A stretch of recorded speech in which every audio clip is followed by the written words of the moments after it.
Hello, everyone, and welcome to the Tuesday Night Live show for April 11th, 2023.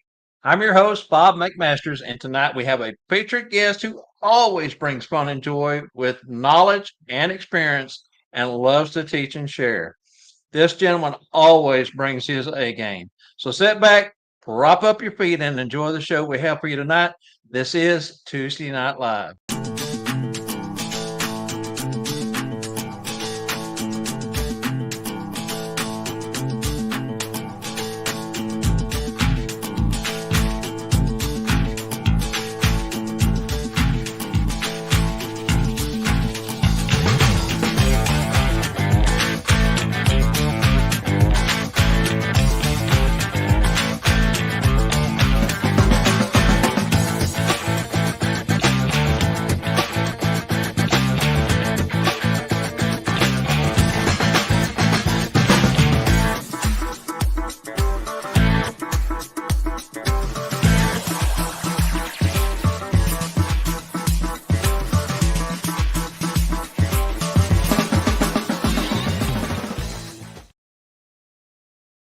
Thank you, everyone. We hope you've had a blessed week. Thank you for choosing us to spend your Tuesday night with. What else you gonna do on a Tuesday night? Okay, so let's bring in the life of the party. That's right, the guy that brings joy to so many with plenty of playful antics. Here's Spangle. Hello, guys. Hey, I am here. Right on, man. And heck, what am I doing? What else am I going to do on a Tuesday night? So I'm here with you. Going to kick this show up a notch. Let's go. Yeah, that's right. And we got Gatlinburg coming up, so we're all kind of getting ready to head out and do that. But hey, tonight it's Tuesday night, and it's Tuesday Night Live. And I've got to say right here, please say hi to our producer, our beautiful baby girl, our birthday girl, Angela Mack. Yes, that's right. April 11th, big day. We've got several April birthdays in our family. Seems like a month when there was a lot going on. All right, so this is episode 9, and on tonight's show, we have an amazing man who I'm very proud to call a true friend with a lifetime of entertainment history from professional clowning to professional Santa. All right, guys. So remember, you can watch the Tuesday Night Live show on your big screen. If you're not, it's something you may consider live on YouTube at youtube.com/at the Tuesday Night Live Show 1225. If you have not yet subscribed to our channel, please consider doing so. And while you're over there, give us a like or a share. That helps us get our content out. It broadens it out. YouTube pushes it out to more people the more they get, just like Facebook does. Also, find us on Facebook at the Tuesday Night Live Show. We thank you. The first half of the Tuesday Night Live Show trivia is brought to you by schoolofsantas.com, hosted in Branson, Missouri, by this gentleman right here with me, where education and fun meet.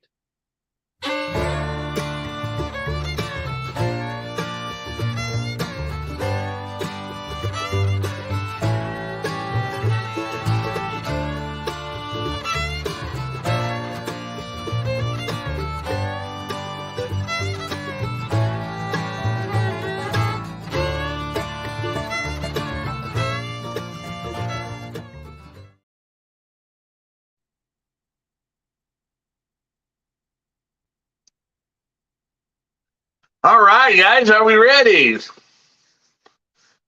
So the trivia for tonight is folklore has it that when workers at the Branson train station unloaded crates of supplies bound for the new 1911 Power Site Dam, many were stamped with the shipping address blank, blank, blank, short for blank, blank, blank.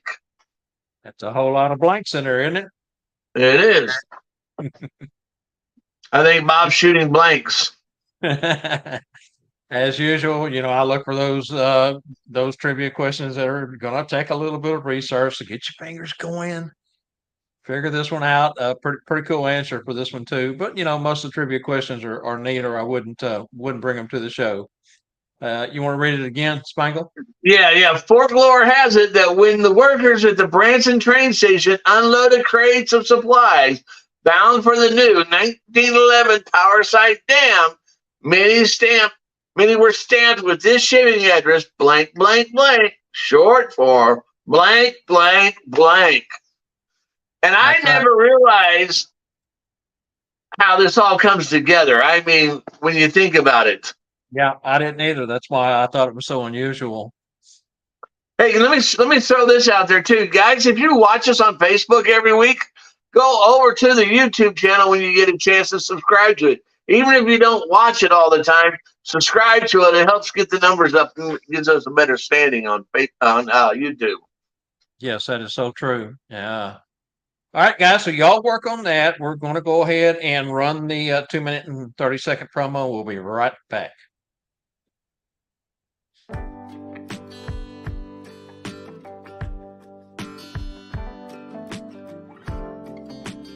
The first half of tonight's Tuesday Night Live show is brought to you by SchoolofSantas.com. Kick off your 2023 season with inspiration from the School of Santas, an annual premier educational opportunity where fun and education meet, and is held each year the third weekend in July in scenic Branson, Missouri. School of Santas prides itself in bringing in a variety of new instructors and presenters each year, which makes this school unique in the Christmas community. Offering quality education, training, and fun for only $359. Included in your tuition is 4 days of classes, Thursday through Sunday, and 4 fun nights of entertainment. 2 of these are in-house, along with 2 Branson theater shows, where the class can enjoy time out on the town. We kick off both nights with a parade, our annual School of Santa's tribute to Daisy May. All meals provided during class served in-house include a total of 4 dinners and 3 lunches. And breakfast is also included if staying at the host hotel. To close out the weekend, we have the Sunday graduation reception with Elvis entertaining on stage. We also have our expanded StuffForSanta.com mobile store in-house all weekend along with other select premier vendors. Remember, School of Santa's Branson, Missouri is where fun and education meet. For more information, or to reserve your $359 educational, fun vacation in Branson, contact Tanya Lay at 1-800-432-4202 or email Tanya at bransonticket.com. Hotel rooms are not included in the price.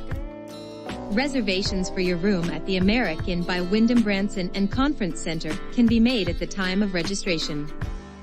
Remember to contact Tanya at 1-800-432-4202 before it's too late. Now, back to tonight's show.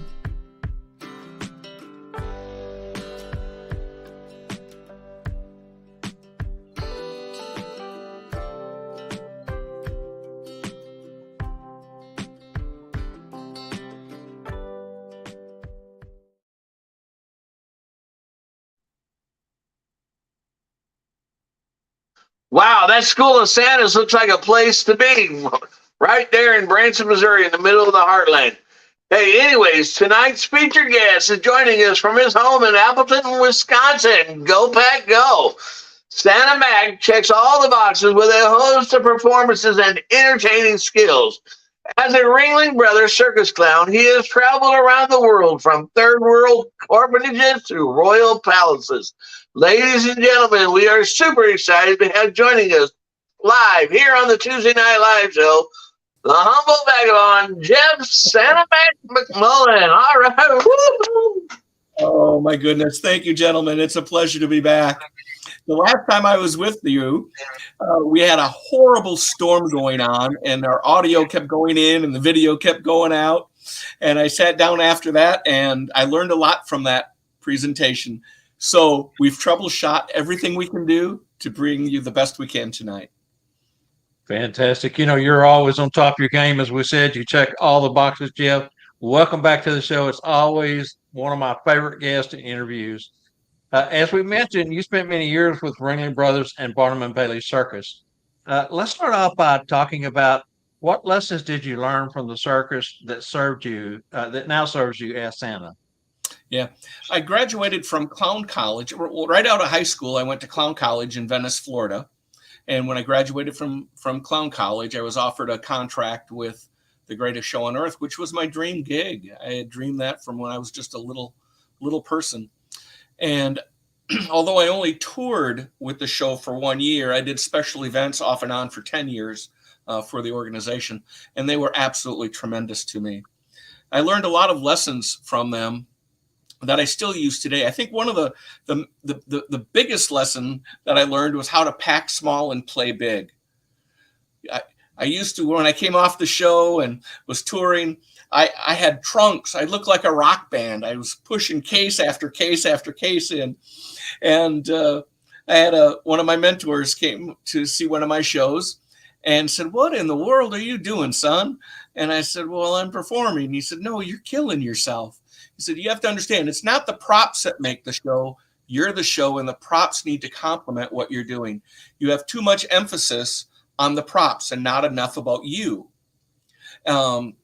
Which leads me to the second element that they taught me, which was how to pose and how to style and how to hit a mark and how to look and how to tilt your head. Again, these aren't huge things, but when you add up enough little things, it makes an incredible difference in your performance. So how to pack small, play big, so that I'm not wore out before the show, how to hit my marks, how to hit my styles, and when to style and when not to style, when to ask for a round of applause, when not to, just those little things. And then the third thing was time management. How to arrive, when to arrive for a show, how to pack for a show, how to unload the show, and then how to pack it back up. I've done, well over 6,000 shows over the last 40 years. I've missed 2 shows in 40 years. One, I got stung right below the eye just before I was to go on. This was when I was with McDonald's, and my eye swelled up and I couldn't see. And I said, "I'm okay. I can go. I'll pretend I'm a pirate. Just let me out there." And of course, when you're playing a corporate image or projecting a corporate image, there's guidelines that go along with that. So they said, "We appreciate the fact that you want to go, but we don't want Ronald with a swollen eye."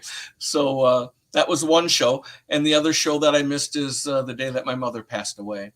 And I just, I felt bad because I felt that's where she would have wanted me to be, outperforming. But I just couldn't bring myself to do it. So pack small, play big, hit your mark, good time management skills. That's what the circus taught me. All right, Jeff. I'm sorry. Go ahead, Bob. No, I just say great lessons. Yes. Jeff, we love to watch you do your magic. What would you say to Santa that do not use magic in their performance? I hear that a lot. "Oh, I don't do magic. I don't do magic." And I agree. Santa's, I am not a magician in a Santa suit. But to a child, Santa is magical. How else do we explain the fact that we deliver toys around the world in one night and we fly in a sleigh? Those are magical things. Now, if I say, "Okay, boys and girls, sit down, I'm going to share a magic trick with you," that's not really what Santa's role is. But if you're telling a story about how the reindeer nose disappeared from under the tree and reappeared on Rudolph's nose, and you take a little sponge ball and vanish it from this hand and reappear in this hand as an illustration, then it fits in very nicely. And I use a lot of magic in my programming. Again, it's to complement what I do. The magic isn't the highlight. Santa and Santa's story, or the child and the child story, is what is focused on. But those ancillary props help bring it to life. Make it right, I agree with you. I like doing like the lights and things like that when I do Santa. And it's like I always tell people, Santa doesn't do magic, just magical things happen around Santa. Absolutely. Yep. Yeah. Well, Jeff, share with us 3 people who most influenced your performing career. Ooh. Boy. Well, Bob Spangle. Oh, never mind. Yeah. Mr. Spangle. I think the first person that influenced my performance life, not necessarily my Santa life, but my performance life, was my 2nd grade chorus teacher, Mrs. Melody. Isn't that a great name for a choral teacher, Mrs. Melody? Perfect. we were doing a school play, Charlie Brown, and she cast me as both Charlie Brown and Snoopy. So I had a chance to use different voices and different characters in second grade.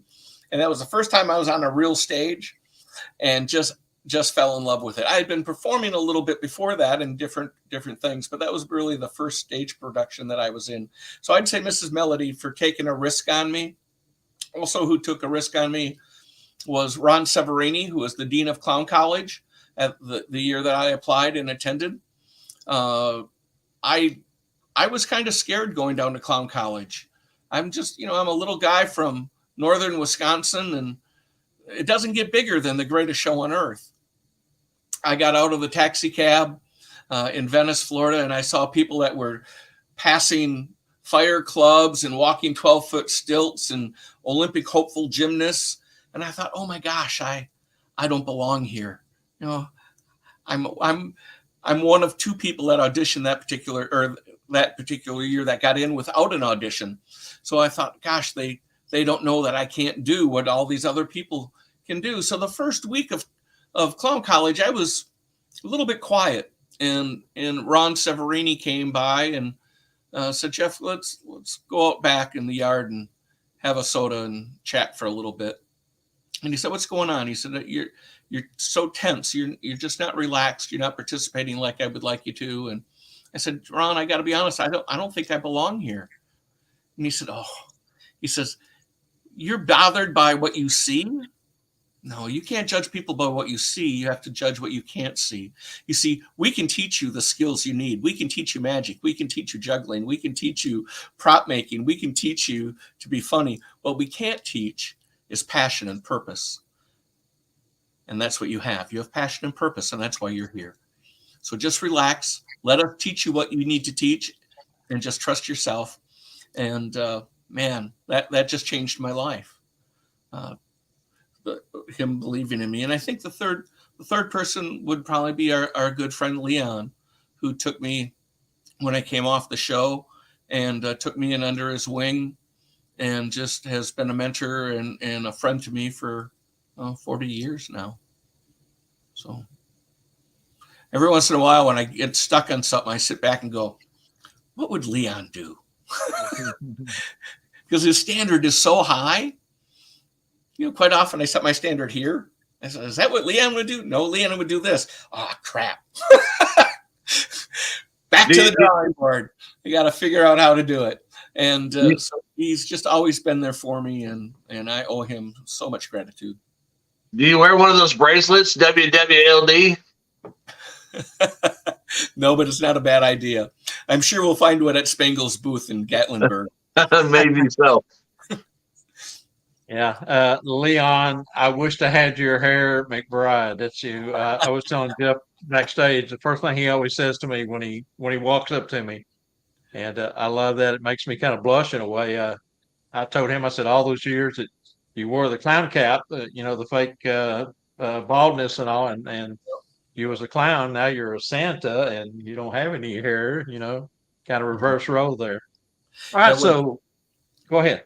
No, I was just going to say along those same sort of lines. When I was in the motivational speaking business, I was young. I was 32, 33 years old, and speaking to CEOs of Fortune 500 companies. And I actually had to gain weight and put gray in my hair.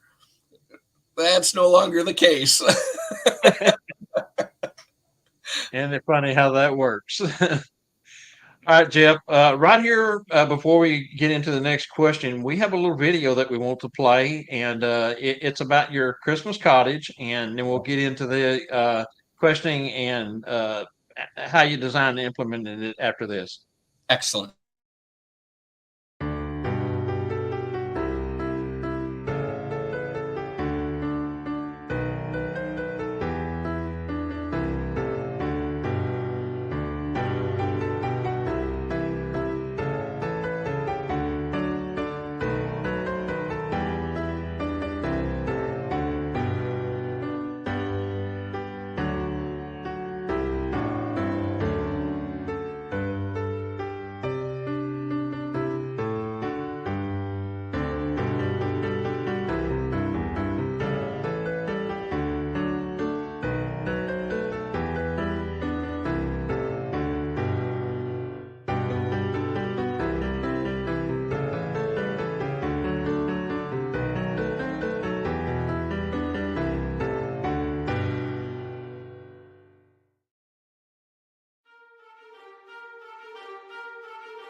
Man, that's pretty cool stuff right there. Years We worth had of work. Yeah, we had Lauren Jensen on a couple of weeks back. Of course, he and you had picked each other's brains, went backwards and forth with Well, the seminar. let me make a little correction there. I picked Lauren's brain. He didn't do much picking of mine. Yeah, well, anyway, you both have, the Santa portable hut cottage. I mean, there's different names from different people use different names, but Yeah. but we talked a couple of weeks back with Lauren about on the Tuesday Night Live show, and this last year you opened the Christmas cottage. Can you share the process of design, the implementation, and how it was received, and as well as what changes you're going to make for the 2023 season? Yeah, in preparation, I've made a few notes in regards to that. This was a project of love and of frustration. It started a number of years ago. I was flying back. Normally, when I finish my gig with the National Railroad Museum, that usually ends around the 9th or 10th of December, I would take the remaining of the season and go out to Hollywood or Southern California and do a mall for the different malls for the last couple of weeks of the season. And this particular year, 2 years ago, I was coming back, and it took me 72 hours to get from LAX back to Appleton. Flight delays, cancellations, angry people. And it just, we're tired at the end of the season, first of all. And I just took and looked around and thought, what happened to the Christmas spirit here in the airport? And I had some time. So I started entertaining a little bit the children that were on delayed flights. And I realized what I had in the airport, as crazy as it sounds, that I didn't have in the mall, was control of my audience. And I thought, okay, let's make some notes here. And what can I learn from this experience? We don't always control the experience that we're in, but we can always learn from those experiences. So I started to make some notes, and I made lists of everything that I loved about mall work, everything I liked about mall work, and everything I didn't like about mall work.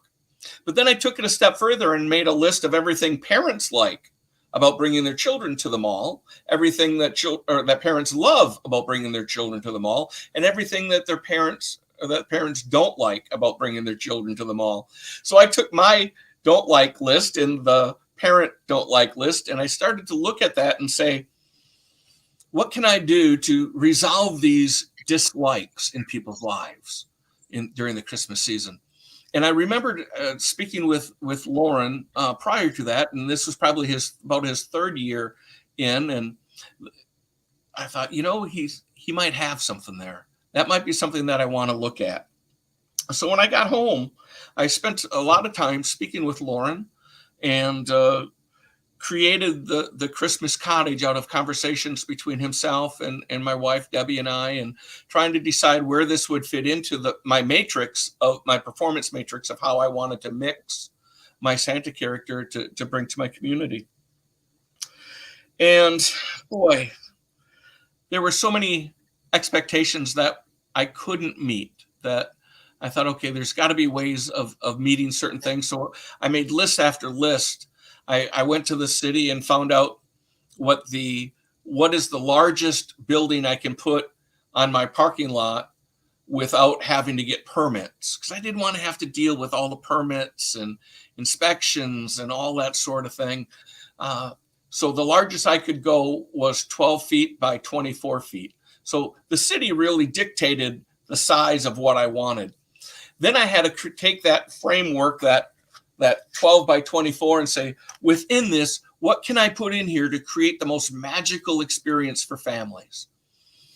And Lauren does a really nice job with the Santa Shed. He offers 20-minute visits on the hour and on the half hour. And that keeps him with a 10-minute in between, which keeps him on an hour cycle. And one of the conversations I had with him early in his development was, Jeff, how do I entertain for 15 minutes? And I'm thinking, how do I not entertain for 15? How do I get everything I want into 15 minutes?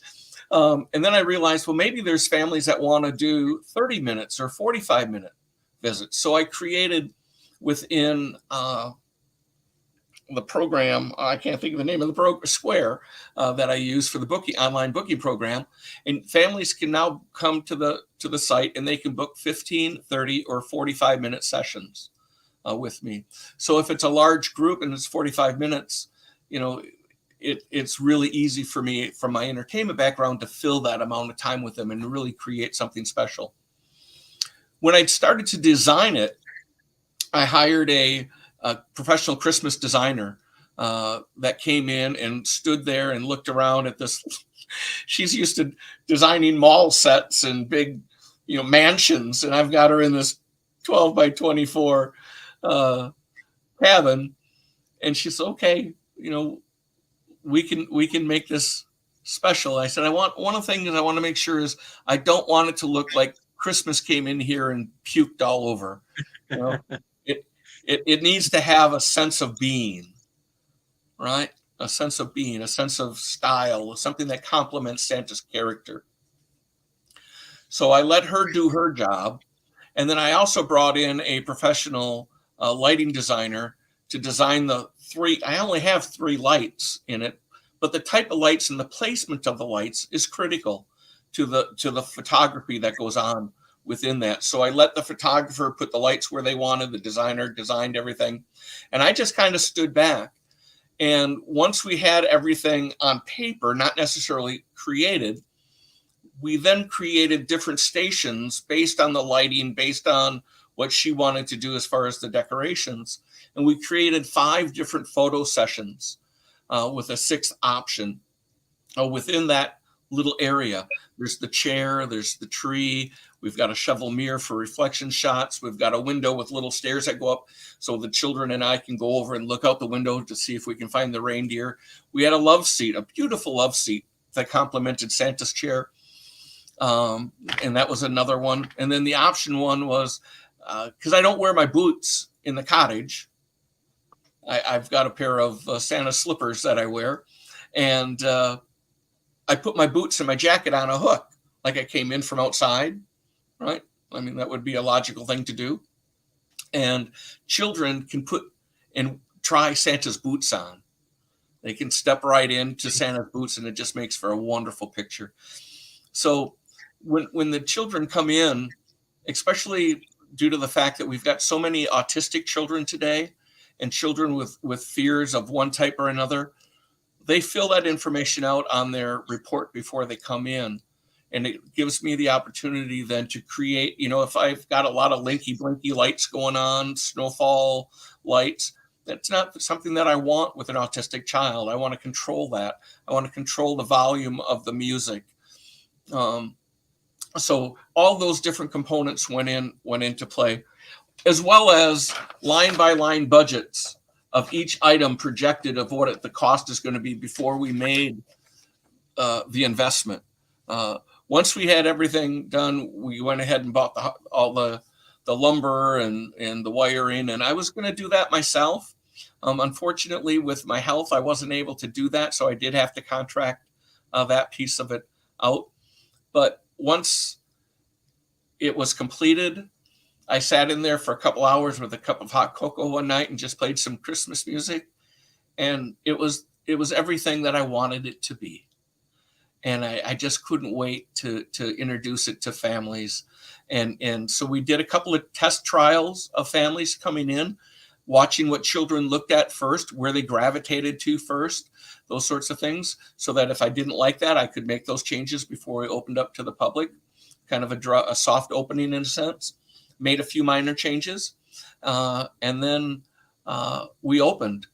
When the families arrive into the parking lot, now my wife and I own a martial arts academy, and we put the cottage in the parking lot of that. So unlike Lauren that had to go out and find a place, I already had the location, and everything was designed so that it would run off of 120 volts. So I didn't have to do 220 or run a generator or anything.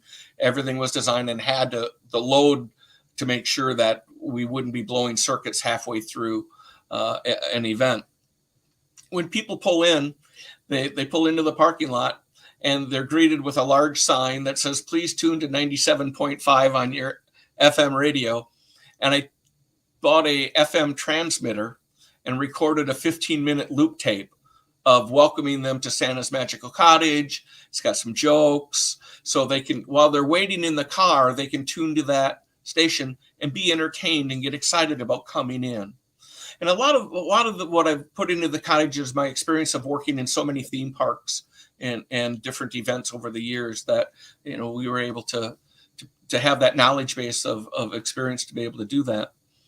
When they come up, when it's their turn to come in, I've got 2 beacons up by the door, a red light and a green light. If the red light is on, it means that there's a family in visiting with me, and to please wait until the light changes from red to green, and that'll be their notice that it's their turn to come in.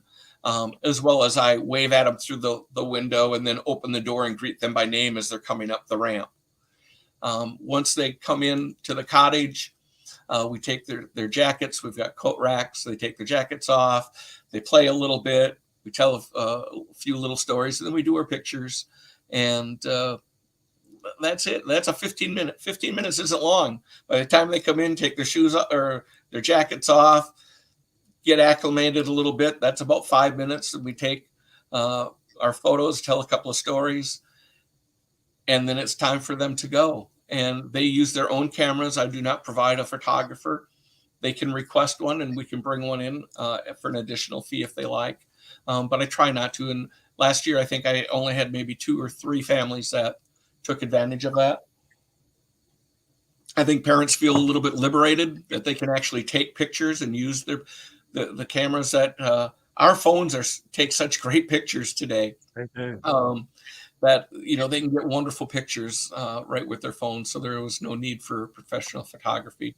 I do have an easel with a phone holder that they can set their phone in, so that we can do a whole family picture as well if they would like to do that. Set their camera to timer and to get that picture. The 30-minute visit is everything that the 15-minute is, but then we tell a few more stories. And I read a story to them, and the 45-minute includes a little bit more magic with it as well as. But usually the 45-minute, they want 45 minutes because it's a big group. I had one group of 18 people from 2 months old up to through great grandma, and we got them in there. It was tight, but we got them all in, and we just had a wonderful time. My goal was to have 100 visits my first year.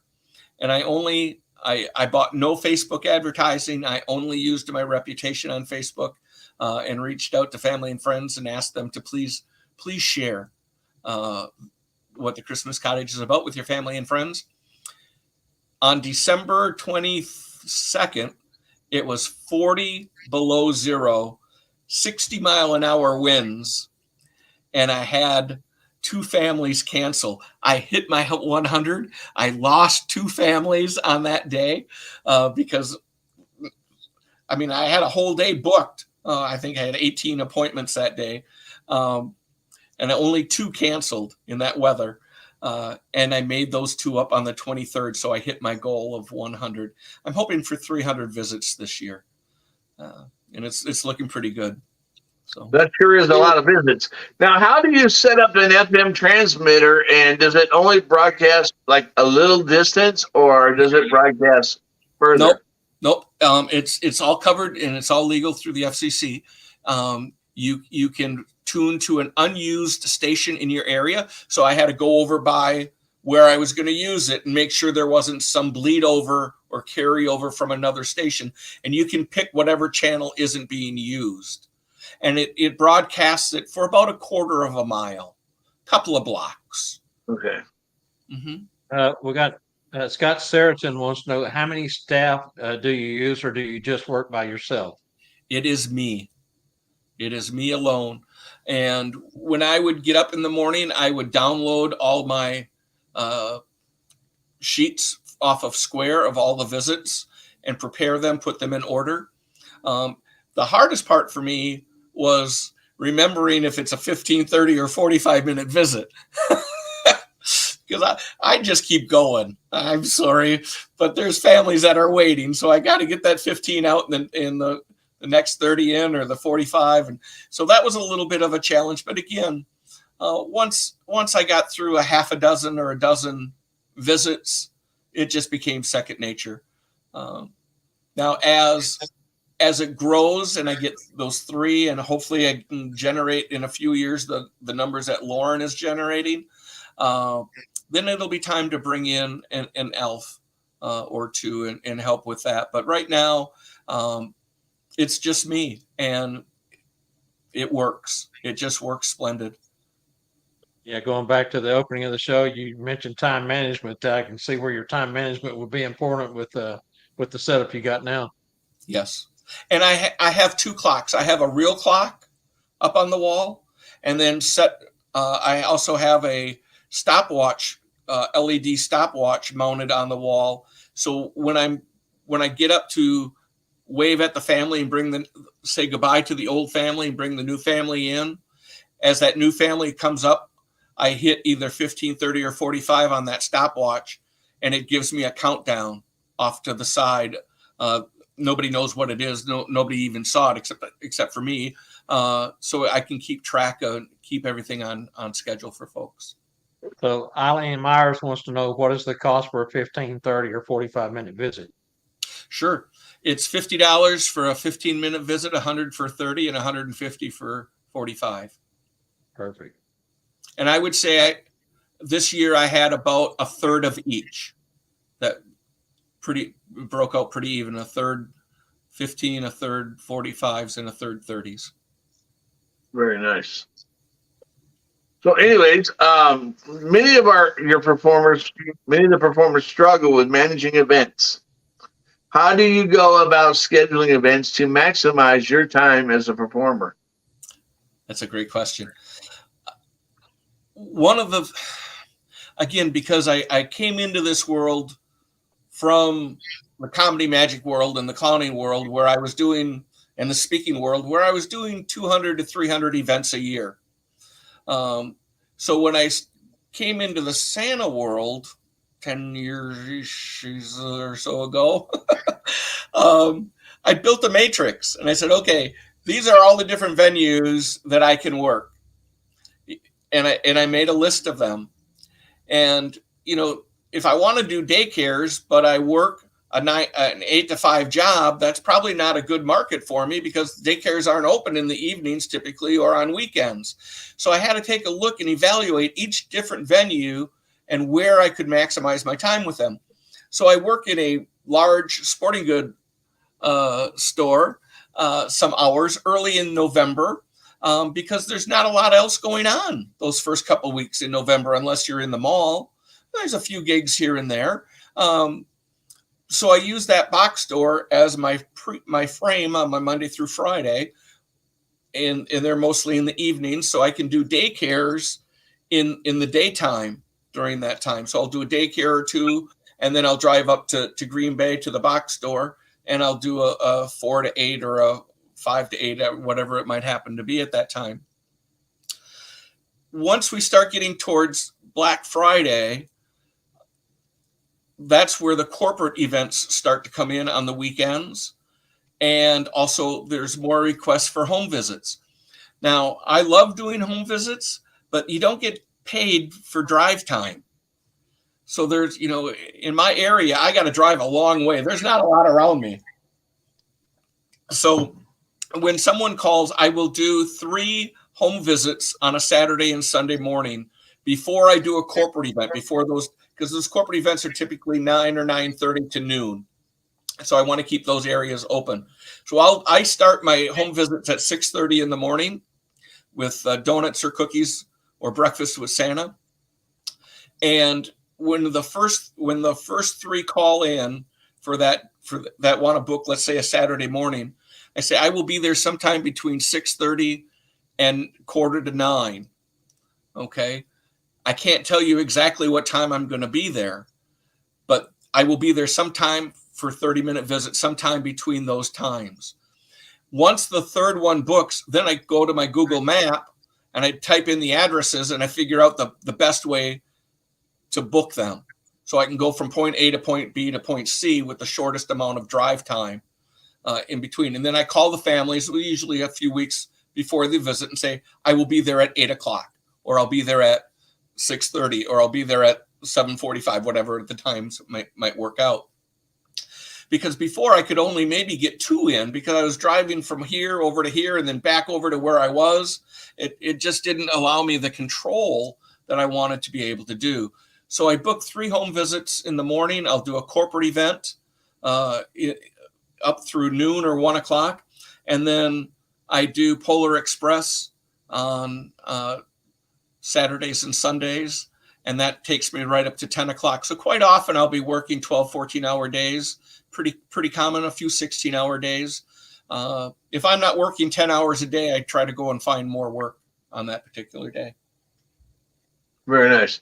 Well, do you use an app like Kringle Tracker or even Google Calendar to help you schedule all this? I just use Google Calendar and a pen and paper and figure it all out well in advance. I am sold out for this season. This coming season, I have no time available other than cottage time. Now, I want to be careful with that because there is cottage days where I'm at the cottage, and those times are open. But otherwise, I'm completely sold out for this season. But when you work in large blocks, I maybe only do 15 private events, corporate events, and home visits throughout the season. The rest of it is corporate, and it's already and they book well in advance. So it makes it much easier. I think Kringle Tracker and those programs are magnificent. But I'm so used to doing it that I just folded it into the way that I've always done my bookings. Yeah, but it works. Yeah, Google Tracker, Kringle Tracker. Man, it's a neat program. And if you're doing a lot of programs and you don't like doing a lot of work yourself, that program will do it for you. All right, so Scott Seriton also wants to know, I know you mentioned what size the building was, but he's asking what size is the building, and do you ever move it, or is it a permanent fixture on your property there where you have it? As far as I'm concerned, it's permanent. As far as the city is concerned, it's portable, because then I don't have to pay tax on it. Right. And what size was it? It's 12 by 24. Okay, and then he has a follow-up question to that. How many days a week during the season are you at the cottage? Sure. I'm at the cottage early in the season. I'm at the cottage 3 days a week for those first 3 weeks. And then it increases as the season goes on. And some days, I'll work at the sporting goods store from 10 to 3. And then it doesn't do me any good to open up 5 days a week during the daytime because the kids here are in school. So I'll do the box store from 10 to 3. Then I drive home. Here's the cool thing. The furnace is remote control. I run it off an app on my phone. So when I leave the box store, I pull up my app on the phone, turn the heat up, turn the lights on, so everything's ready to go. All I got to do is open the door and walk in, and everything is working. Nice. And I'll work there 4 to 8 or 4 to 9, depending on how late in the season it goes. And being in Wisconsin, it's nice to have that heat on before you get there. Yeah. Well, as I mentioned, on the 22nd of December, it was 40 below, and I walked in on that particular day. That was a hard day for me on a number of reasons. Somebody came through during the night and stole my electric cord, pulled it out of the back of the cottage, and unplugged it from the back of the karate school. So my wife, Debbie, got to the karate school and went in to turn the heat on for me and to get it ready and just run the dust mop and stuff through. And she said, Jeff, she called me, she said, somebody stole the cord. It's 0 degrees in the cottage today. So we did what you have to do. We got another cord, plugged it in, turned the heat on. My first appointment wasn't until 9:30 on that day. And so Debbie went and bought a couple of small heaters that plug into the wall. And we also used a Mr. Buddy heater. Now, I set it outside when the families come in, but I turned that Mr. Buddy on, and boy, it warmed up. And we've got thick insulation. I insulated the heck out of that thing. And it by 10:30, it was 62 degrees. But I did call the first family and say, can we reschedule? Because it was this infant coming in. It just wasn't practical for them. And they appreciated that. Judith Broderick wants to know, does the cottage have a bathroom? 16 hours. It does not have a bathroom. It does have a karate school next to it that I go into from time to time. Yes. No, there's no bathroom. Also, I have a sign on the front asking parents, and again, it's in the how to have a successful visit suggestion area, that there's no food or candy or drink in the cottage. And I do that on a self purpose so that I keep it sticky free. Okay. And nothing spilt. But I share that, there's so many children with allergies and things today that, please no food or drink inside. Now, I do give away cookie cards, little business cards. Right across the street is a very popular bakery. So we've had a long-term relationship with the owner of the bakery, and he said, hey, how can we participate? I said, how about cookies? He said, you want to come over and get cookies every day? I said, no. If you give me cookies, they don't come into your store. Give me a card that I can present to the children, that next time they're in the area, should the bakery be closed, that they can come in and pick out any cookie that they like. And yeah, man, the bakery, they loved it. The kids loved it. They didn't mind walking out without a cookie or a candy cane. It just wasn't an issue, but it worked out great. Now I've got other companies that want to donate cards to it. Got to be careful, because it's not a give. It's not a. I got to be careful what type of things you represent and give away. Yeah, because it's a reflection back on you. You can make that. You can make that card into a round card and make it look like a cookie. Yep, perfect. I'm gonna make that. We have another question. Do you wish the cottage was larger, and did you have it brought in and then finish the interior, or was it site built? Yep. Do I wish it was bigger? Let me answer that first. Yes and no. Yes, because it would allow me perhaps the opportunity to do more photo areas, but that would be the only benefit. No, because it allows me to manage it in a very simple way. I'd have to have more heaters, more lights. All those things draw power, and I may not be able to run it off of the power source that we have available to us. So, I bought it. If you're driving along and you see a business and they've got these sheds and barns and little cottages, that's essentially what I bought. Was one of those, and it was built for me in the colors that I wanted, and it came to the school unfinished. It was just stick on the inside.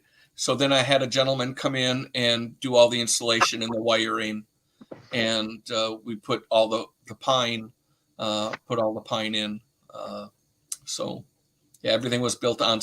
Interior was completed on site, and I did that so that I could control the quality.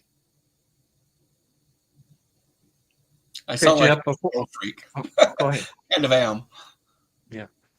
All right. So before we go to break, can you give everyone an update on how you're doing after your surgery last year and how your physical therapy has went? I know you went back this week and got some news that you didn't expect, but some good news, bad news. Tell us about that. It's been a humbling year. I truly believe that everything happens for a reason, and everything happens to me as a test from God to see what type of servant I can be to him. And my entire career has been using my hands and using my body. That's how I've made my career. And a year ago at this time, I could not walk unassisted. I could not stand unassisted. Had a difficult time feeding myself. I lost complete use of my hands and complete use of my legs from the compression of my discs on my spinal cord. So I had no choice other than to have the surgery, and they fused my C3 through C6 and put in nuts and bolts and everything. And I'm walking better. I'm not walking like I would like to.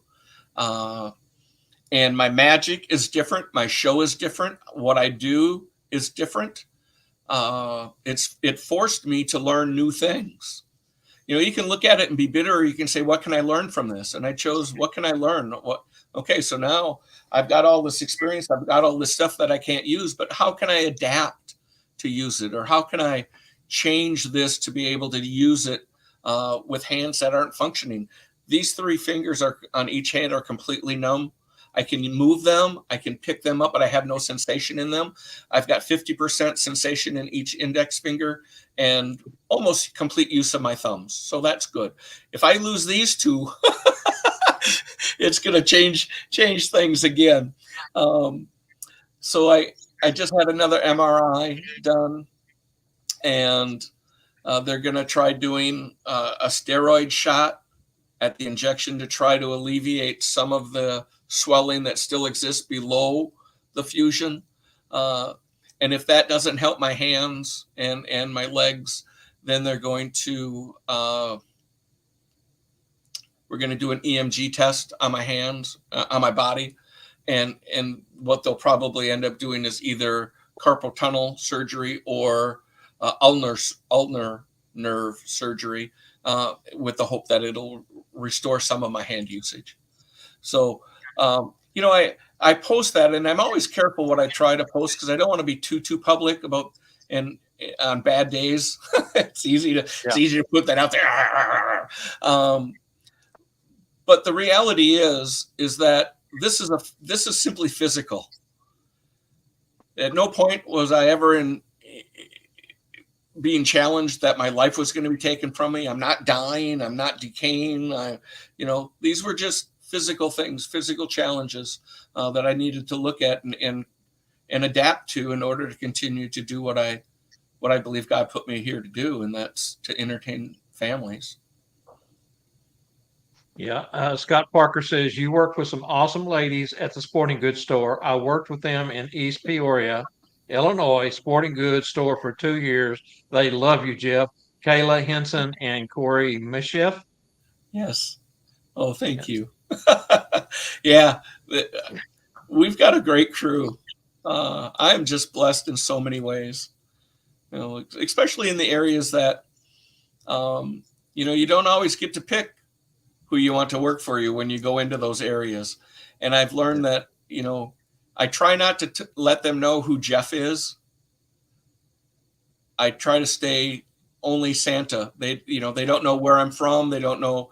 The set manager does in case they need to get in touch with me. But I don't talk about my personal life at all with my elves. That it's none of their business. And the more I can convince them that I am Santa, the easier it is for them to interact with the children on that level as well. Yes, absolutely. I hope that makes sense. I just, it's not that I don't want to share it with them, but it's not what I'm there for. Yeah, exactly. And that's professionalism. You're a Santa. Yeah, exactly.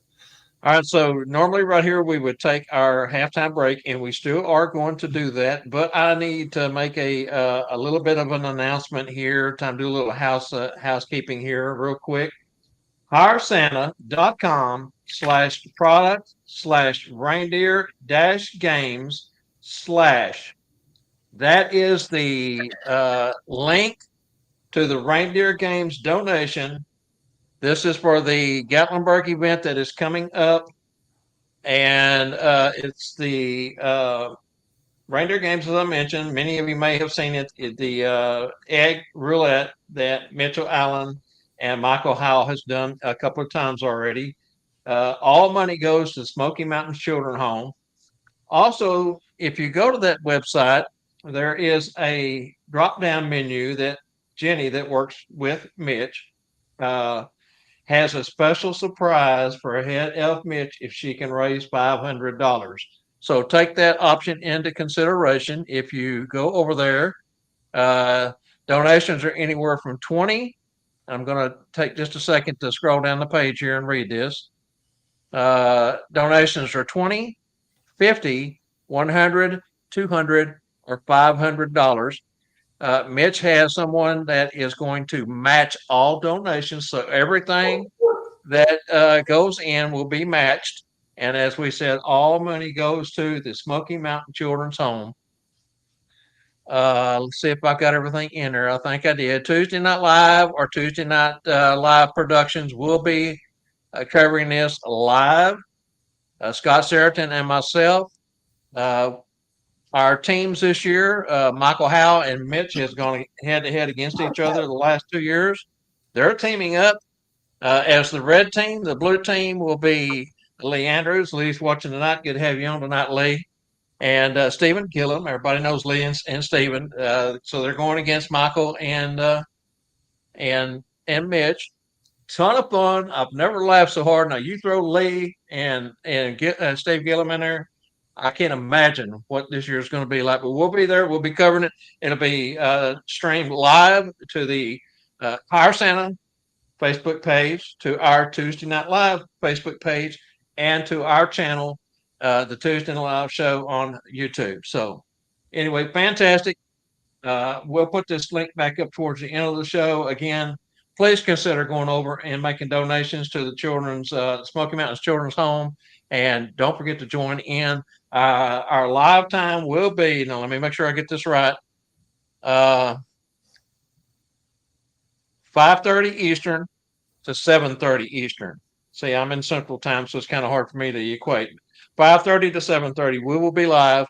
Our normal Tuesday Night Live show with Jamie Dozier next week from Gatlinburg. He's not going to be there, but we will be. So we're going to broadcast that show at normal time, which will be 7 p.m. Central Time or 8 p.m. Eastern Time. All right. So right here, Jeff, hang with us, brother. We're going to do our halftime break, give you a chance to get a sip, rest your voice for a moment. And we got a special product announcement by Spangle coming up right after this. Hello. Hello.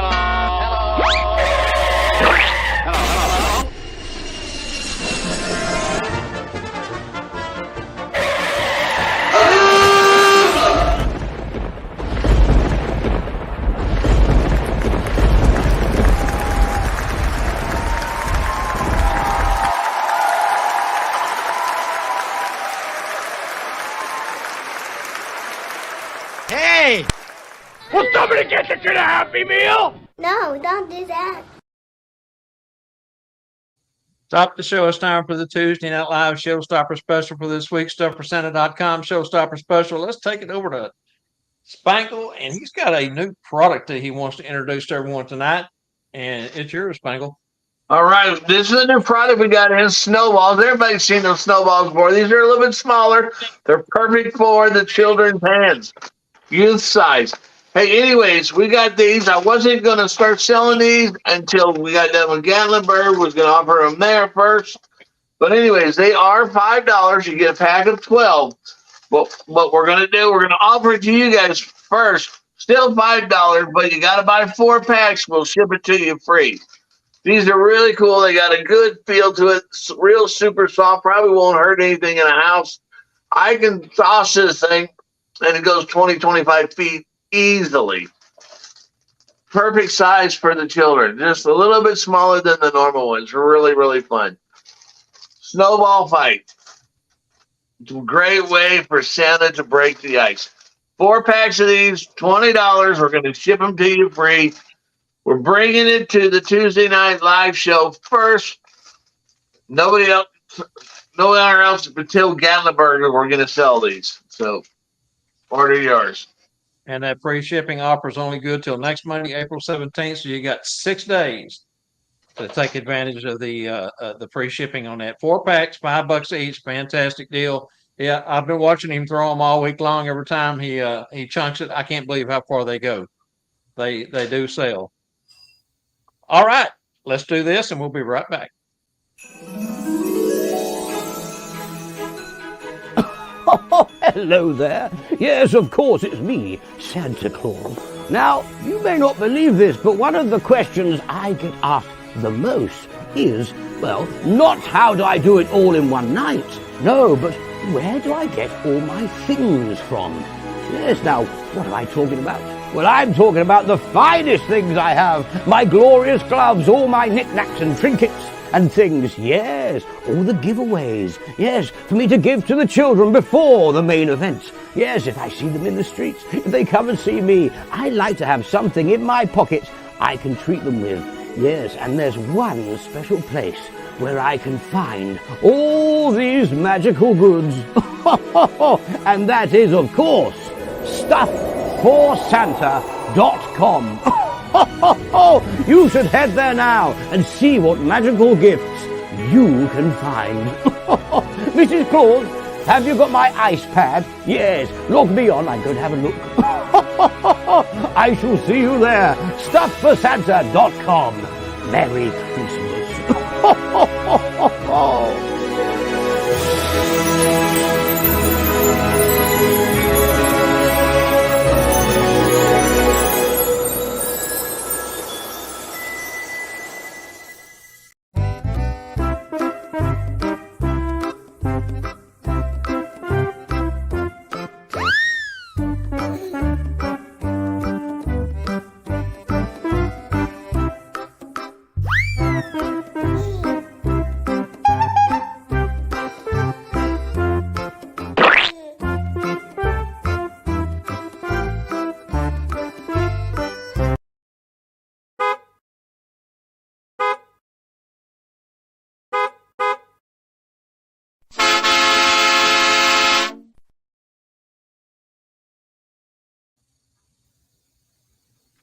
All right, the winner of this trivia will be the first one to get a dozen of these snowballs.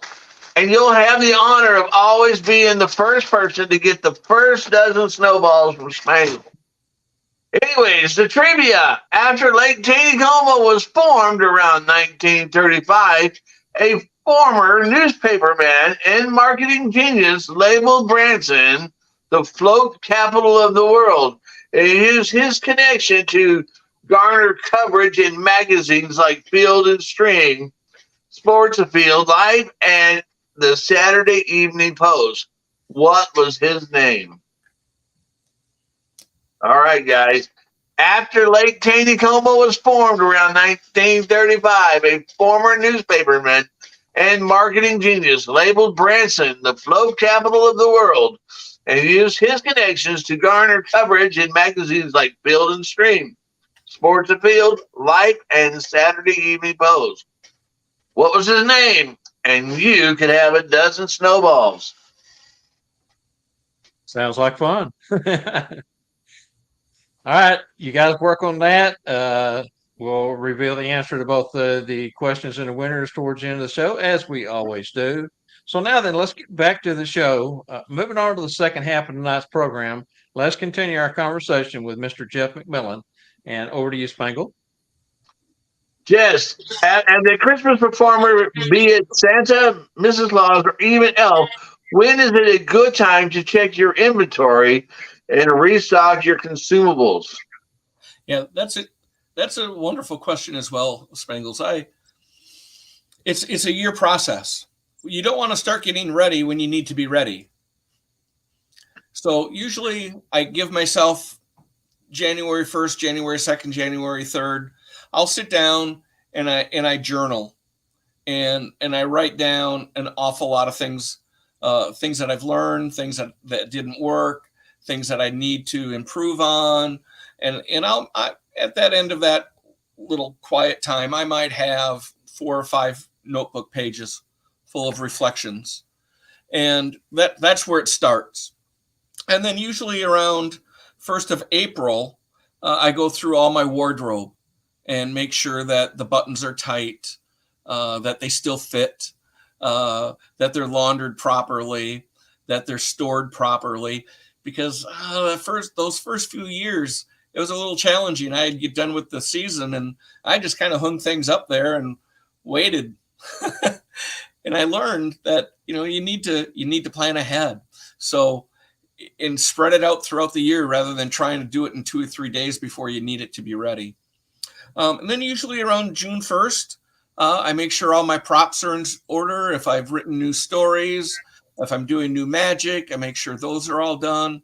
If any consumables, beard white, hair lightener, bleaching, sprays, makeup, gloves, those sorts of things. By June, I want to make sure that I order those in that June 1st time. So usually by the 10th of June, I am set for the upcoming season. So I don't have to worry about it the rest of the summer. My summer gets crazy. Do a lot of fairs, festivals, libraries, school, those sorts of things as a comedy magician. And so I want to make sure that those are done. My Santa season is set before I get into my fair and festival season. Very good. Angela, could you put up Santa Ho Ho Gary's YouTube comment on the screen? Is that Jeff? This is directed towards you. This is Santa Ho Ho Gary. He's watching on YouTube tonight. Santa Jeff, you're the best Santa I have met since I started making visits to training and to Tuesday Night Live. Santa, you have a heart of gold. Thank God bless you, my friend. As I said in the beginning of the show, one of my favorite people in the whole world right here, Mr. Jeff McMullen. Well, thank you, Angie. Let me talk to my brothers and sisters right here. When I came off the Ringling show, I had quite an ego, and I put a lot of people off because I was working. I was working hard, and I didn't always take time to share with people, and when my wife and I lost a daughter, she was born and died in my arms an hour after she was born, and I realized how fragile life is at that point. It was the first time I had ever experienced a loss of that nature, and I looked at what I was doing and who I am, and not just who I am, but who I wanted to be, and I wasn't the person that I wanted to be. So I started really appreciating each opportunity that God placed in front of me. Each show is a blessing, and treating it and doing my very, very best, not for me, but for the glory of God. And what a difference it's made. I stopped working for myself and started serving Him. So couldn't have said it any better. I appreciate Jeff. the comment. Thank you, Santa Ho Ho. All right, let's talk about Kringle University. This is something we haven't covered yet. Could you share with us where you are going to be teaching the remainder of this year? I know you got Super Santa Summer Seminar coming up and the Santa Family Reunion in Gatlinburg. So cover that for us, Jeff. Yeah, I'll be in Gatlinburg. I'm doing 2 presentations on Tuesday morning. One on household magic, things that you can do with ordinary household items, called going from ordinary to extraordinary. And then I also have a workshop immediately following that on improvisation, the art of thinking on your seat rather than your feet, and how to create a mindset that is welcoming to things, and how to take things and make them funny, and how to use things around. I don't walk into a house with a big suitcase full of props. It's the house. I find things in the house that I can work with. Now, I heard you mention Lee Andrews a little bit earlier. Lee is probably one of the hardest working guys in show business today. What a blessing he is, not just to the art of clowning, but to the Brotherhood of Santas as well. Lee is doing a program on doing corporate work and maximizing corporate work. His time is right during my time. Go see Lee. Go see Lee. You can learn the magic that I'm going to do. I can teach you anytime, anywhere. We can Skype.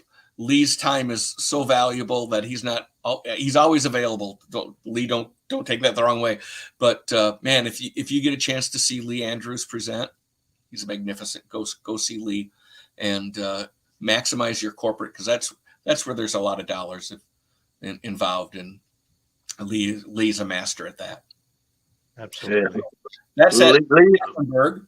Then I leave Gatlinburg and head on my way back. This is a big trip for me. This is a 12-hour drive from Appleton down to Gatlinburg. So we're going to do it on this coming Saturday, all in one haul. And it might take me till Monday to be able to get out of the truck and walk, but I'll make it.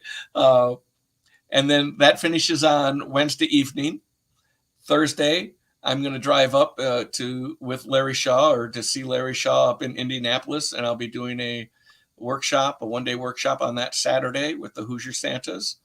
And then I also have, I'm working with Bob Elkin and the Palm Tree Santas for a program in August. So watch for those dates to come up. And then, of course, I have the Kringle U First Face-to-Face Conference coming up on August 19th here in Appleton. And so I'm excited about the lineup that I have coming up. I'm not accepting any new programs beyond that. These are commitments that I had made prior, and I'm going to live up to those. But I want to make sure how my body is going to handle them first, and then schedule appropriate amount of programs. I have about 10 or 12 groups at this point that want to bring me in the next year. And I'm humbled for that. But I want to make sure that I can do the job that they want me to do. I always tell my wife, I said, honey, when you're watching the show, she said, the last thing I ever want to hear from someone is, he's pretty good now, but you should have known him when. I don't want to hear that. So I want to make sure that I'm always delivering the top product that I'm capable of doing. Very nice. Real quick, Spangle. Looks like Ernie just showed up. He was late getting in tonight. Everett Pastrello, same way with him, just showed up. Remember, guys, you can always go back and catch us on the replay on the Tuesday Night Live show, Facebook, or over on YouTube. So you really haven't missed anything. You can always go back and catch up. All right, Spangle. All right, Jeff, you will be performing as Santa for the upcoming 2023 season, again, at the Magical Christmas Cottage, the National Railroad Museum, and the Big Box Store. Is that where you'll be? That's it. Yeah, those are my three main accounts. And then I fill in with some home visits and some corporate events on Saturday mornings or Sunday mornings. And the neat thing is with the cottage, and this was one of the things that I mentioned earlier, that, you know, if you're driving a lot, we don't get paid. I don't mean to sound like I'm only in this for the money, because that's not it. But to maximize the time, we only have a limited amount of time. I can do magic shows all year round. I can only do Santa for 6 weeks typically. So I want to maximize that time. The cottage, you know, one family's leaving and another one's coming in. So I don't have that downtime. I don't have that drive time. Here in Wisconsin, drive time can vary depending on the weather. So the cottage is really a neat thing. I want to just publicly thank Lauren for helping me put all the components together. He was just a huge help. I could not have done it without his mentorship. And mentorship is so important. And when you're looking for a mentor, you want to find somebody that is 2 steps ahead of where you want to be. You don't want to be learning from the 1 step ahead, because they're still learning themselves. Nor do you want to learn somebody from the very, very top, because they forgot a lot of things, the small things that they did in the beginning that allowed them to get there, that second and third level mentor is still doing. So, Lauren was in year 3 going into year 4. He was just a perfect mentor for me on this project. And he held my hand, and we spent so many endless nights on Skype and on Facebook, just chatting back and forth about different ideas. And we continue to do so, but it could not happen. The cottage would not have happened without Lauren's mentorship. So thank you, Lauren, for that. Well, here's a fun one for you. Tell us about the great bunny train, and your portrayal is the Easter Bunny. Now, hop to those questions, will you? Well, actually, I didn't play the bunny. I was with the bunny Okay. at the National Railroad Museum for Bunny Train. You're never sure what's going to happen in show business. You would think that nothing could go wrong with the train at the National Railroad Museum. Well, we had an enormous amount of rain for the last 2 weeks. Now, the train cars that people would ride on would be at the junction, all preset, ready to go. But the engine comes out separate. We put the engine away in the garage, so to speak, each night so it can be serviced and things. And then they bring it out in the morning. Well, when they were bringing the train out on Sunday morning, the tracks literally sunk into the ground and separated. And we couldn't run the train that day. So the children really didn't care too much. The parents were a little bit upset that they didn't get their train ride. The National Railroad Museum handled it with grace and dignity and did exactly what they should have done. And I stepped up my game and filled in with extra shows for them and went on the train and did what we needed to do with the bunny. And so you just need to be flexible with those sorts of things and handle them as you can. So Bunny Train was a good experience this year. I got a couple of pages of notes from that. Yeah. Sounds like your book is filling up fast. Yeah, I do a lot of writing, a lot of journaling, a lot of lists. I'm a firm believer that, that moment of aha, that moment of clarity of an idea comes right, it comes so clear. Unfortunately, it leaves just as quick. So if you don't capture it when it happens, often you miss those opportunities to write those jewels down. And when I say jewel, I'm talking about things that don't work just as much as things that do. Yeah, there's often that I sleep with a tablet right next to my nightstand. Absolutely. I do as well. And I also keep a dry erase marker right next to the shampoo in the shower. So when I'm in the shower and I get an idea, I take that marker out and I write it down on the shower, on the wall in the shower. It's a lot easier to go in and wipe it off after I record it than try to retract it out of the drain. But make sure it's water-based, right? Oh, my goodness. Don't ask me how I know.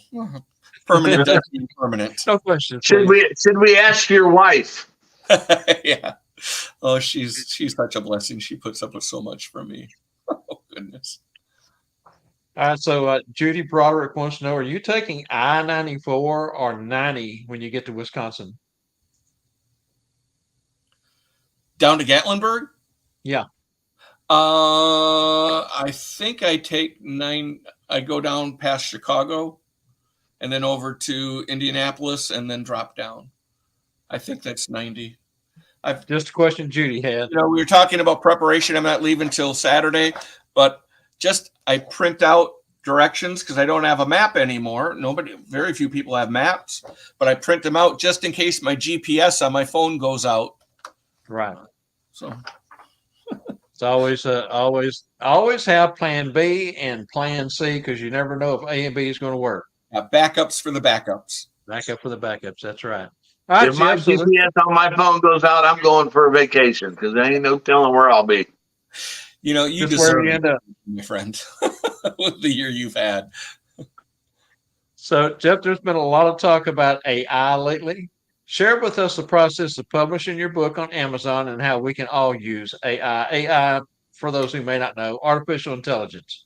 Yep. It's Chat GPT. And if you go to Bing, and I'm gonna mention this, I'm gonna do a little bit on the workshop, both in Magic as well as in Improv in Gatlinburg. Using that, we're gonna put ideas in. We're gonna get the feedback that Chat GPT creates, and then learn how to integrate that into our performances. Chat GPT, if you're not familiar with it, is an incredible tool. It's put out by Bing. It's a free download to your phone or to your computer, and you can just go in and you can talk You can choose very creative, conservative, or very accurate, I think are the 3 or 4 categories that you can pick from. And you can just hit, okay, very creative. And I could put it, I wish I had my phone here. I could demonstrate it for you now. Tell me a short story in 300 words or less about how Santa got lost with the reindeer in the Aurora Borealis. And within 10 seconds, it creates you a beautifully scripted story that has a wonderful intro, a body, and a conclusion that would have taken me weeks to write. Now, I've got maybe 50 to 75 stories that I've created in ChatGPT over the last couple of weeks since I started using it.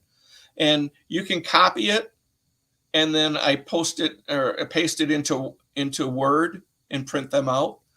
And I don't know if I'll ever get to the point where I'll just use the script as GDP recites it to me. But you can take that and you can condense it down, expand it, add this, add that, adapt it to how you want to use it. It's just an incredible tool. Now, when writing books, children's books, you can just create me a 900-word story or a 1,500-word story about how Mrs. Claus burnt the cookies, and it'll create that. Then you can take that and you can go on to a number of different websites that have artists that will bid to create the graphics for it. And you've got your story, you refine your story, you find the graphic artist, you bring them together, and then you take that and you put it into Amazon or KDP, I think is what it called. Kindle KDP. Yep, Kindle Direct Press. And you can download or upload, in that case, your information, and you can buy books for a couple of dollars a copy. And it's just amazing. When I wrote my first book, Just in Time, Just Isn't Enough, which is a goal setting and motivation book, I sent that manuscript out. This was in the old days when we had to put them in envelopes and put stamps on them and wait several months to hear back from publishers. There were several publishers that wanted to publish that book, but they wanted to change things. They wanted to change the cover design. They wanted to change the order of the chapters. They wanted the control. And this book was just a reflection of my heart and to try to help other people achieve their goals. And it lost that essence in the changes that they wanted. So I decided to self-publish when self-publishing wasn't what it is today. And I was driving around. It was $15,000 to publish 15,000 books. And I was driving around in my Corvette one day and thinking, where in the world am I going to get $15,000 to front on a book that may or may not sell? And I thought, well, I'm sitting in it. So I drove my Corvette over to the consignment Corvette shop and said, I need to get $15,000 out of this car so I can publish a book. And he said, that's about $4,000 more than it's worth. And I said, I don't care. Put a price tag of 18 on it and you can keep 3 commission and I'll get my 15. He said, it'll never happen. 2 weeks later, God made it happen. They sold that car for more than it was worth. And I got the $15,000 and I went in and published those books. And we sold 15,000 copies of that book. That was the old way of doing it. I had an inventory. I had all these books. I had front money that I had to wait to recoup my funds from. Now you can order. I just ordered the Tender Moments from the Big Chair book. All right, this was published through KDP, and I just ordered 30 of them. No, you can order them just a few copies at a time, and that's the way to do it. The nice thing what a book does is it adds credibility to your character. Particularly if you're working in the corporate world, if you're a published author, it just adds credibility. This little book cost me a couple of dollars a piece, but it's the best business card I could have.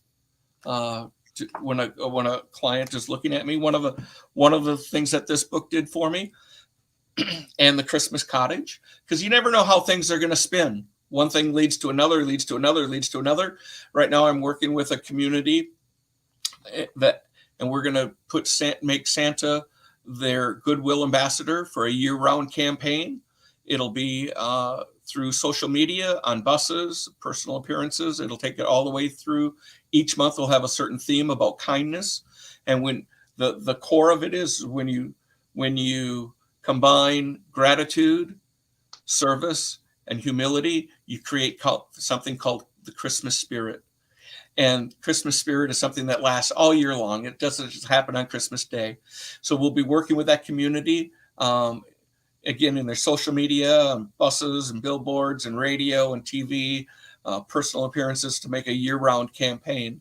And that lead came from a lady who ordered the book and liked what she read and understood who I am, and said we need to do something. So that's my big project that I'm working on right now, and hopefully we're designing it into a way that'll any community in the country will be able to purchase this package of this kindness package and be able to be year-round for them. Super cool. All right, so not only do we have Santas, Mrs. Clauses, and elves that watch our show through Facebook, but we're live streaming now to YouTube. And since we've started live streaming, we've had our channel over for some time, but now that we're live streaming, it's really getting pushed out to the public. So there's lots of folks that outside of our community that may be watching tonight. I know you have a number of websites, more than most of us can imagine.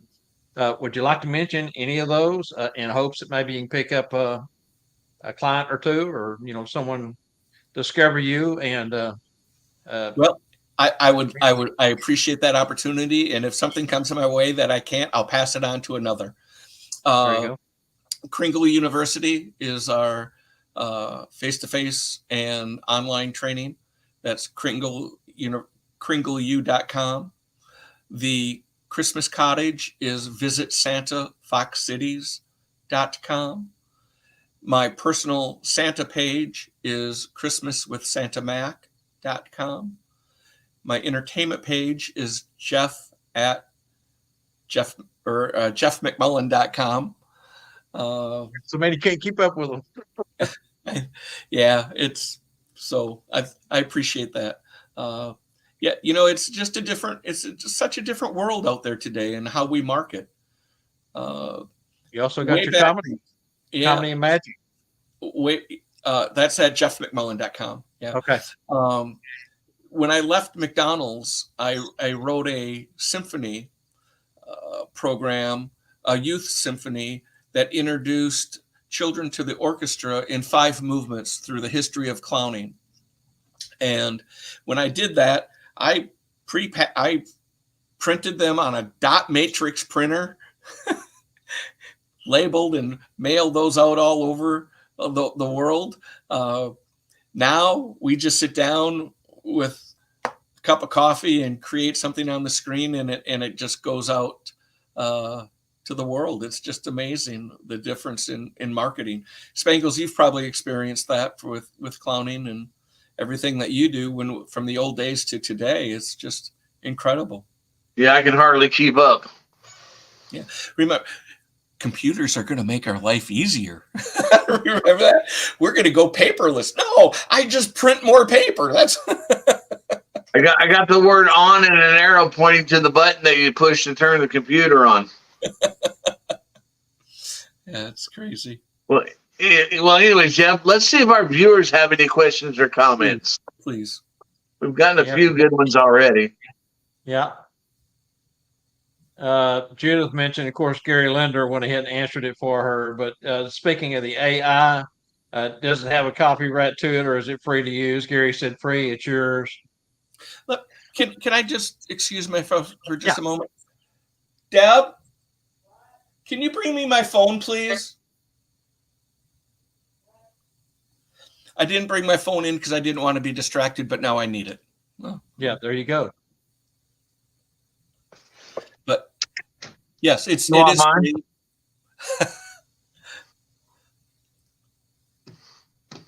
Are there any other questions while we're?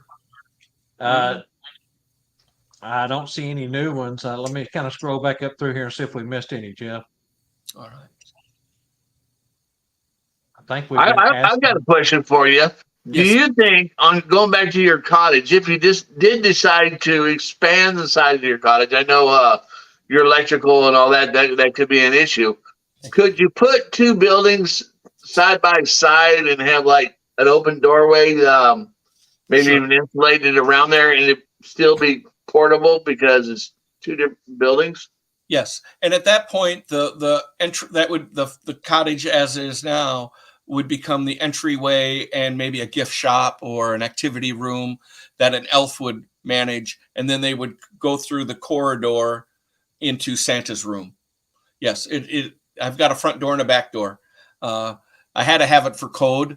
It had to have an entrance and an exit, so we could very easily convert that should we need to do that. It's in the plans. Yep. So let me. Yeah, go ahead, Jeff, because I don't see any new questions coming in. I think we've covered them all as we went along. So, all right. So I've never done this on live, but there's the Bing icon. I'm gonna hit that. Oh, come on. All right. And then it asks me, do you want a creative story, a balanced story, or precise story? I'm going to hit more creative. And then I'm going to just tell it a few words and we'll see what it generates. Please tell me a short story, 200 words or less, about Santa and the reindeer and how they came to eat mac and cheese.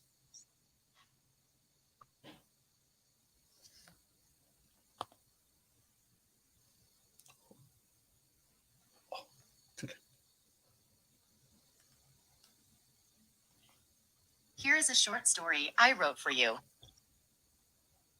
Santa and the Reindeer's Mac and Cheese.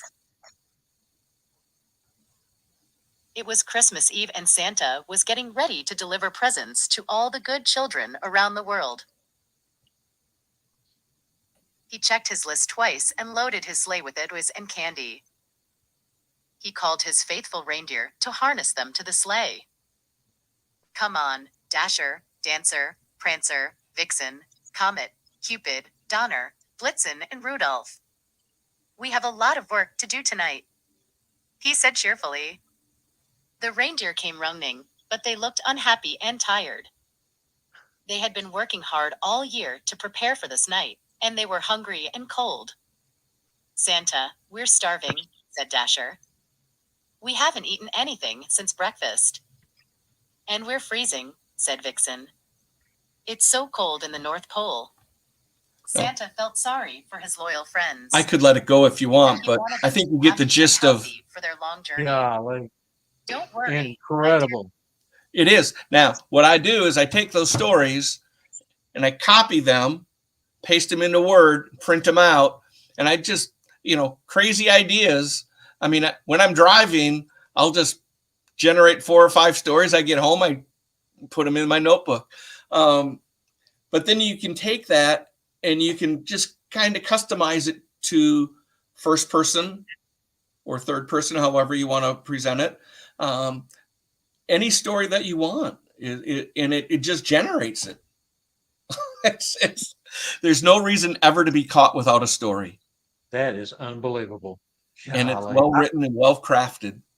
Now, I'm excited about the stories that I'm going to be able to share in the cottage this year. I think so many people are listening to this show right now that site's going to crash with everybody making stories tonight. Yeah. And the neat thing is that it's unique to whatever you put in. Okay, so we've got a handful of questions here, or comments and questions. I'm going to take the last Before we first. take that, let me preface, I'm an amateur at this. I'm not a tech person trying to push this. I'm just a simple guy using technology. Right.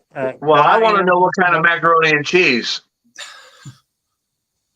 I'll listen to the story and I'll let you know. All right. Diane wants to know what is that website again. Give them that. It's Bing, Bing, Uh-huh. AI. And you can download it through like Google App Store or anything, or you can just go to Internet Explorer and type it in and download it. It's a free program. Ernie said he was also asking. Diane asked for that. Santa Subtle here in North Texas with me. He says, I just downloaded the app. Great addition to my home visit. Let's see. Let's catch a couple more of the comments up here. Eric and Moesha Elliott. They're here in the Texas area. So many wonderful nuggets we're still chewing. Thank you so much for teaching and sharing. Santa Scott Seriton says, could you email me all your knowledge and experience in your head since we have all this technology? And Charlie Johnson put up the link to the BingAI.com. So fantastic. Great. It's just All right, amazing. Jeff. It is. I mean, it just blows me away. I've heard of different people talking about it and seen some of the stories and things. I haven't had a chance to play with. Been so busy with Gatlinburg coming up and all, but I promise you, I'm going to after this show. That's just it's amazing. It would be very easy for me to say, create me a very short story about how Santa uses snowballs at the North Pole, and then we've got snowballs from Spangle, and now you're integrating props into the story. You can put that information in. If there's a certain prop or cookies or something that you want to use in the story, just mention that and it generates it. And then you just customize it, cut it down, expand it. But it's a great, great tool. I think it's going to change the art of storytelling. I think so. I think I can tell you right now, I should probably be mad at you tonight because I will be up all night long playing with that. Well, let me say, it's going to change the art of storytelling. It's going to change the art of story writing. It still doesn't tell us how to tell the story or to share the story, and all the body movement and the space and the tones and those elements that go into it. But it's a great platform.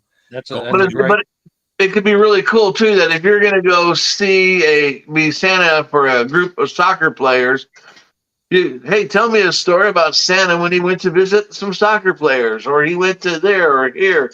You could really come up with creative ideas.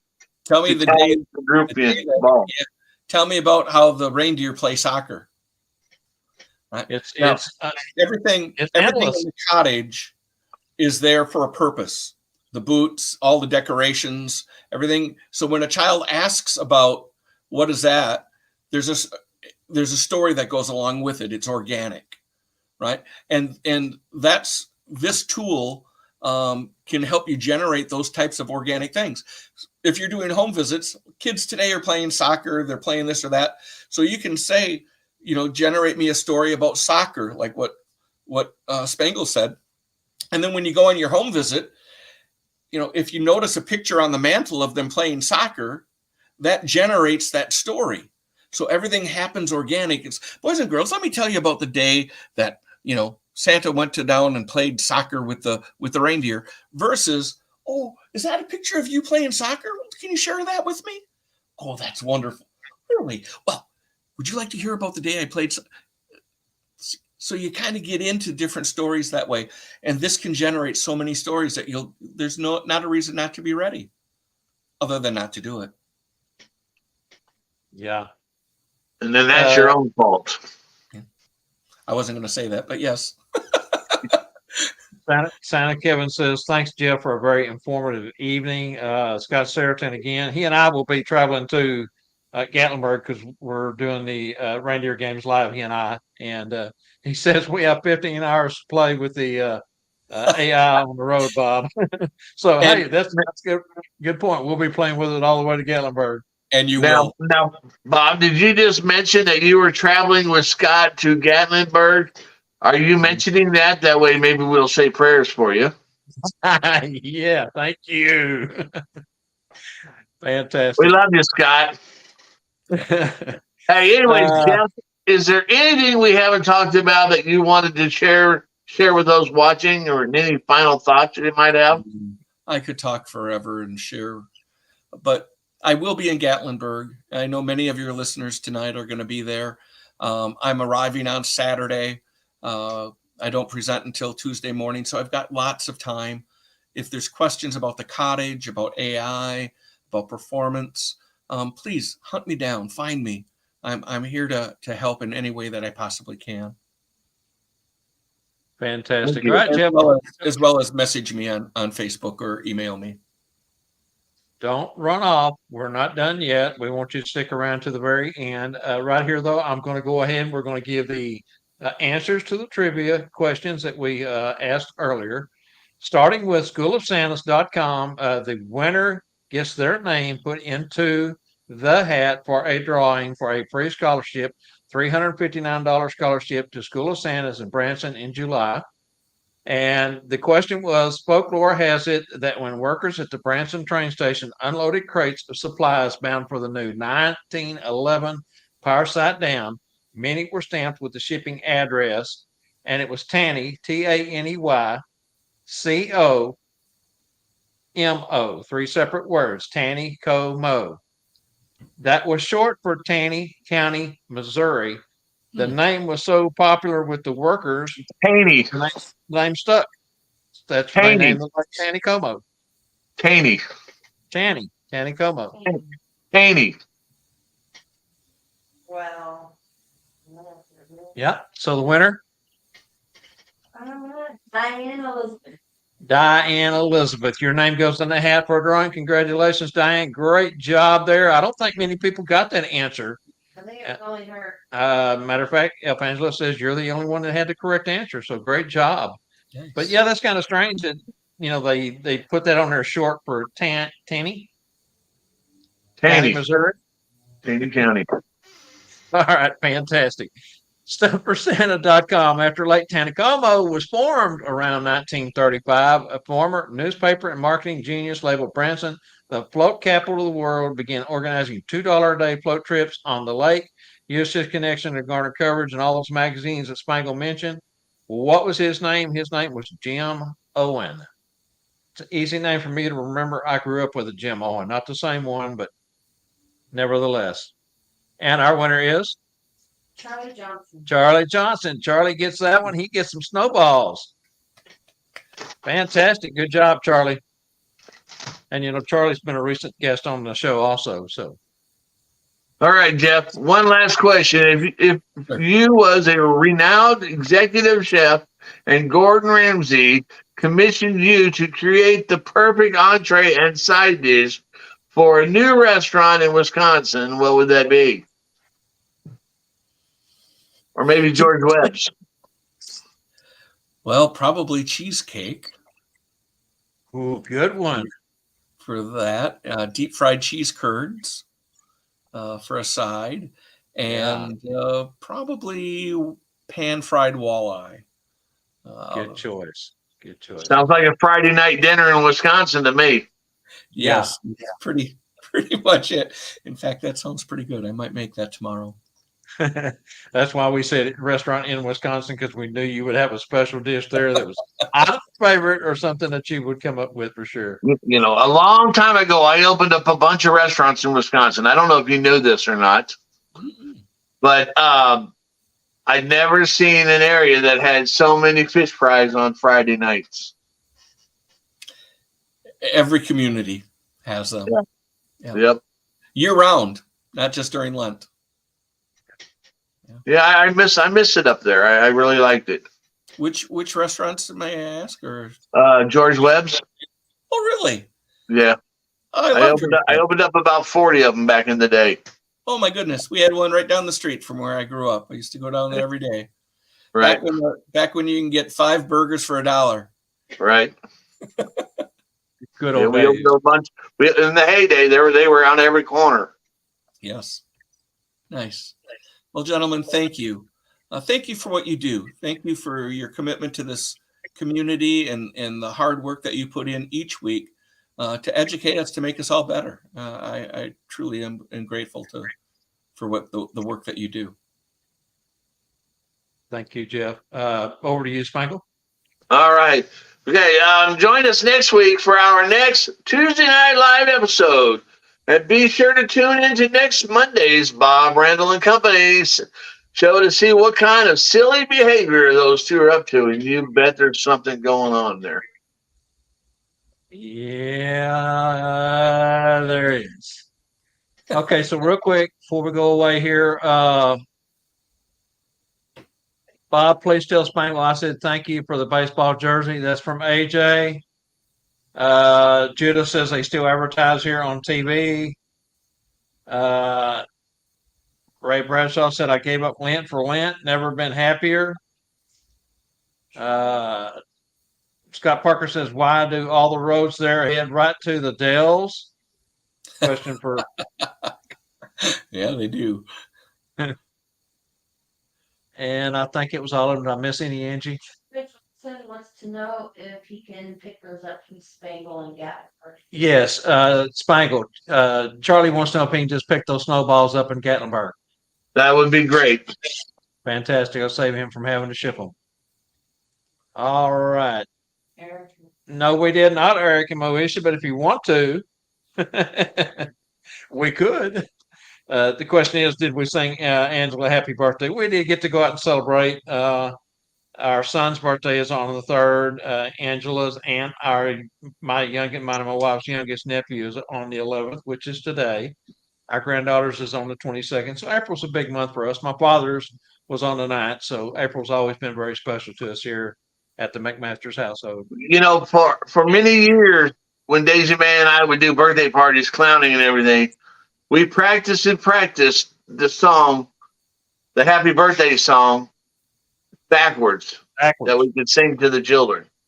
So if you don't mind, I'll start this off and sing a little bit of it backwards. All right, you ready? Is that all right? Yeah, you ready? Yeah.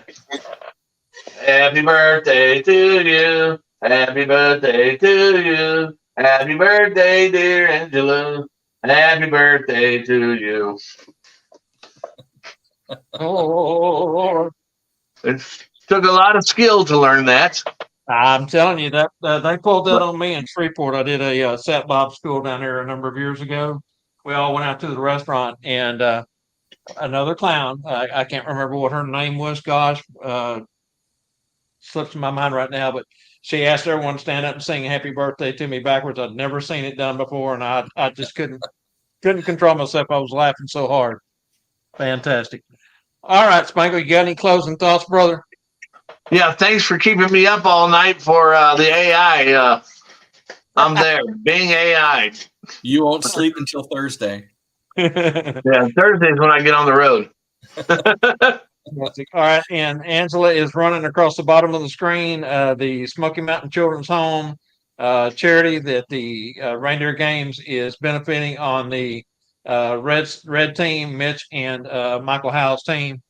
And again, there is hiresanta.com/product/reindeer-games/ if you'd like to donate ahead of time. If you're going to be in Gatlinburg, be sure and get over to the Mills Auditorium and watch live. It's going to be fantastic in person.